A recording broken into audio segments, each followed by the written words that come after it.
video on how to handle merchant fees.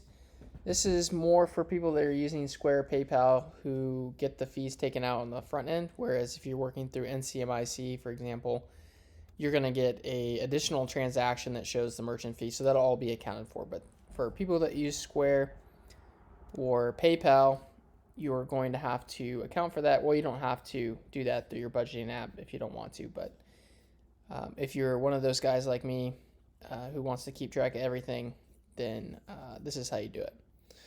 So first we're going to go to our business checking account, and we're going to add a transaction, and that's going to come from Square or PayPal or whatever you're using. And for the category, we're going to split the category, and the amount that's inflowed might already be there if it's automated, if you have everything linked up.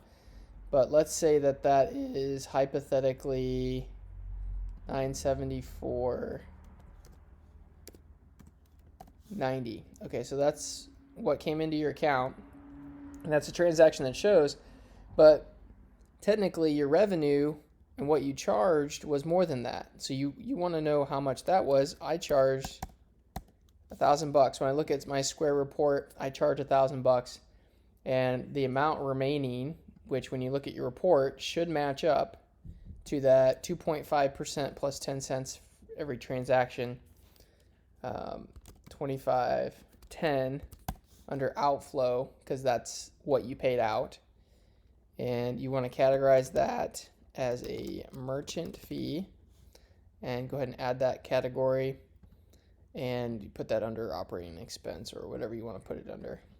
Perfect. Okay, and then once you have that set up, everything should be good. And you'll need to set that into the ready to be assigned so that you know how much to budget.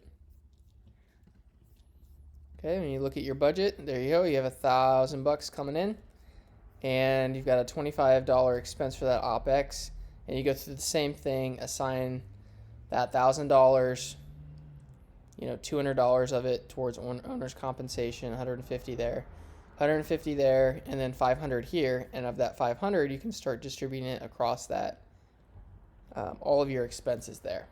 So hopefully that's helpful. It's something that was kind of confusing to me at first, but if you run that back, it makes sense. You just split the category up. If you're used to using QuickBooks, you're used to splitting categories already. But yeah, that's it for this one.